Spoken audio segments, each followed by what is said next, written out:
सुप्रभात विद्यार्थियों। आज हम सब बसंत भाग 2 का 5वां पाठ मिठाई वाला पढ़ने जा रहे हैं। यह कहानी है एक फेरी वाले की, जो कहानी जो है उसके दुख को उजागर करने वाली है। और इस कहानी में हम जानेंगे कि मिठाई वाला किस दर्द से गुजर रहा था। ठीक है, तो आज हम इस कहानी को पढ़ने जा रहे हैं। मिठाई वाला कहानी है, चलिए इसको पढ़ते हैं। पहले बहुत ही मीठे स्वरों के साथ वह गलियों में घूमता हुआ कहता, बच्चों को बहलाने वाला, खिलौने वाला। इस अधूरे वाक्य को वह ऐसे विचित्र किंतु मादक मधुर ढंग से गाकर कहता कि सुनने वाले एक बार अस्थिर हो उठते। अस्थिर मतलब क्या है? अस्थिर अस्थिर अस्थिर मतलब क्या है? स्थिर ना होना, यानी कि चंचल हो जाते थे, मतलब बेचैन हो जाते थे वहां जाने के लिए, है ना। उसके स्नेहाभिषिक्त स्नेहाभिषिक्त स्नेहाभिषिक्त मतलब क्या है?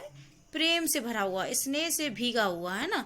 कंठ से फूटा हुआ गान सुनकर निकट के मकानों में हलचल मच जाती। छोटे छोटे बच्चों को अपनी गोद में लिए युवतियां चिकों को उठाकर, चिको क्या है? चिको मतलब एक प्रकार का पर्दा हुआ करता था।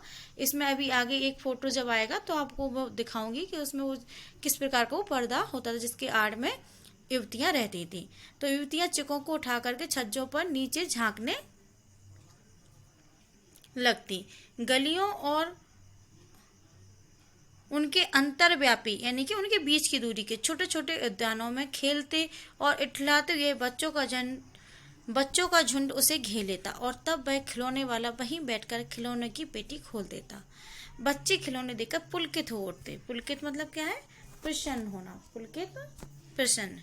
ठीक है, और वे पैसे लाकर खिलौने का मोलभाव करने लगते।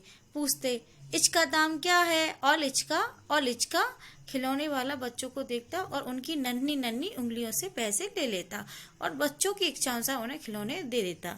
खिलौने लेकर फिर बच्चे उछलने कूदने लगते, और तब फिर खिलौने वाला उसी प्रकार गाकर कहता, बच्चों को बहलाने वाला, खिलौने वाला, सागर की हिलोर की भांति। हिलोर मतलब क्या है? लहर। उसका यह मादक गान, मादक मतलब क्या है? बहुत ही मनमोहक। गली भर के मकानों में इस ओर से उस ओर तक लहराता हुआ पहुंचता। खिलौने वाला आगे बढ़ जाता। राय विजय बहादुर के बच्चे भी एक दिन खिलौने लेकर घर आए। वे दो बच्चे थे, चुन्नू और मुन्नू। चुन्नू जब खिलौने ले आया तो बोला, मेला गोला कच्चा चुंदल है। मुन्नू बोला, और देखो मेला कच्चा चुंदल है।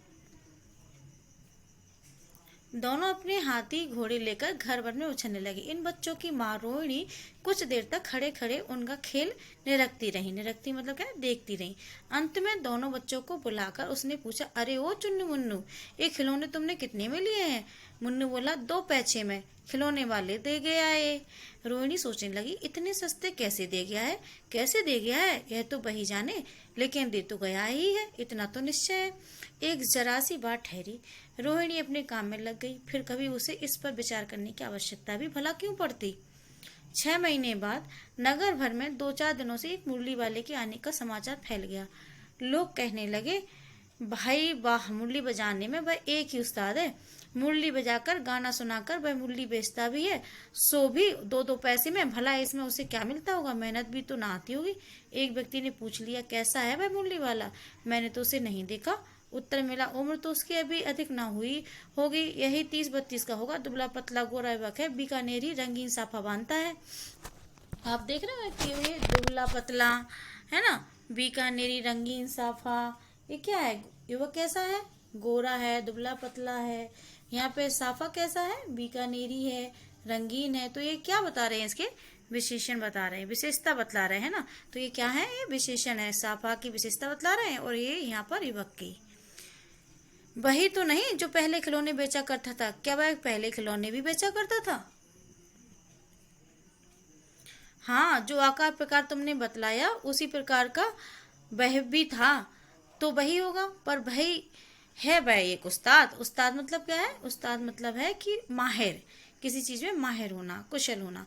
तो प्रतिदिन इसी प्रकार उस मुरली वाले की चर्चा होती। प्रतिदिन नगर की प्रत्येक गली में उसका मादक मृदुल स्वर सुनाई पड़ता। मादक मनोहर, मृदुल मतलब कोमल, मधुर स्वर सुनाई पड़ता। बच्चों को बहलाने वाला, मुरलिया वाला। रोहिणी ने भी मुरली वाले का यह स्वर सुना। तुरंत ही उसे खिलौने वाले का स्मरण हो आया। स्मरण मतलब याद हो आई उसे, किसकी? खिलौने वाले की। उसने मन ही मन कहा, खिलौने वाला भी तो इसी तरह गवा कर खिलौने बेचा करता था। रोहिणी उठकर अपने पति विजय बाबू के पास गई। जरा उस मुरली वाले को बुलाओ तो चुन्नू मुन्नू के लिए ले लूं, क्या पता यह फिर इधर आए ना आए। बे भी जान पड़ता है पार्क में खेलने निकल गए हैं। ये कौन सोच रहा है? ये रोहिणी सोच रही है अपने पति के बारे में कि शायद वो भी नहीं है, लेकिन वो थे। विजय बाबू एक समाचार पत्र पढ़ रहे थे। उसी तरह उसे लिए हुए वे दरवाजे पर आकर मुरली वाले से बोले, क्यों भाई, किस तरह देते हो मुरली? किसी की टोपी गली में गिर पड़ी, किसी का जूता पार्क में ही छूट गया और किसी की सोथनी यानी कि पाजामा ही ढीली होकर लटक आई। इस तरह दौड़ते हाँपते हुए बच्चों का झुंड आ पहुंचा। एक शोर से सब बोल उठे, अम्बी लेंदे मुल्ली और अम्बी लेंदे मुल्ली। मुरली वाला हर्ष गदगद हो उठा। हर्ष गदगद मतलब हर्ष से गदगद हो उठा। वो बहुत प्रसन्न हुआ, बहुत खुशी हुई उसे। बोला, सबको देंगे भैया, लेकिन जरा रुको, ठहरो, एक एक को देने दो। अभी इतनी जल्दी हम कहीं लौट थोड़ी ही जाएंगे। बेचने तो आए ही है, और है भी इस समय मेरे पास एक दो नहीं, पूरी 57। हाँ बाबूजी, क्या पूछा था आपने, कितने में दी? दी तो वैसे 3-3 पैसे के हिसाब से है, पर आपको 2-2 पैसे में ही दे दूंगा।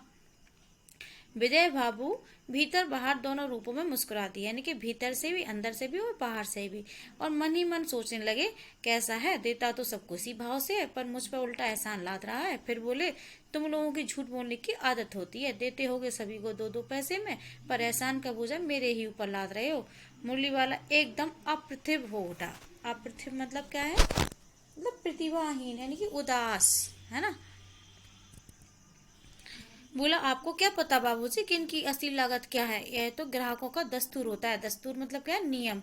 कि दुकानदार चाहे हानि उठाकर चीज क्यों ना बेचे, पर ग्राहक यही समझते हैं दुकानदार मुझे लूट रहा है। आप भला काहे को विश्वास करेंगे? लेकिन सच पूछिए तो बाबूजी, असली दाम तो 2 ही पैसा है। आप कहीं से 2 पैसे में ये मूल्य नहीं पा सकते। मैंने तो पूरी 1000 बनवाई थी, तब मुझे इस भाव पड़ी है। विजय बाबू बोले, अच्छा, मुझे ज्यादा वक्त नहीं, जल्दी से 2 ठो निकाल दो। 2 ठो मतलब एक 2 नग या 2 पीस, ये एक आदत होती है जिसके साथ लगाते हैं वहाँ के लोग। 2 मुरलियां लेकर विजय बाबू फिर मकान के भीतर पहुंच गए। मुरली वाला देर तक उन बच्चों के झुंड में मुरलियां बेचता रहा। उसके पास कई रंग की मुरलियां थीं। बच्चे जो रंग पसंद करते, मुरली वाला उसी रंग की मुरली निकाल देता। यह बड़ी अच्छी मुरली है, तुम में ही ले लो बाबू। राजा बाबू, तुम्हारे लायक तो बस यह है। हाँ भैया, तुमको वही देंगे, ये लो। तुमको वैसी ना चाहिए? यह नारंगी रंग की, अच्छा वही लो। ले आए पैसे? अच्छा ये लो, तुम्हारे लिए मैंने पहले से ही यह निकाल रखी थी। तुमको पैसे नहीं मिले? तुमने अम्मा से ठीक तरह मांगे ना होंगे। धरती पकड़कर पैरों में लिपटकर अम्मा से पैसे मांगे जाते बाबू। हाँ फिर जाओ, अब की बार मिल जाएंगे। दुअन्नी है तो क्या हुआ, ये लो पैसे वापस लो।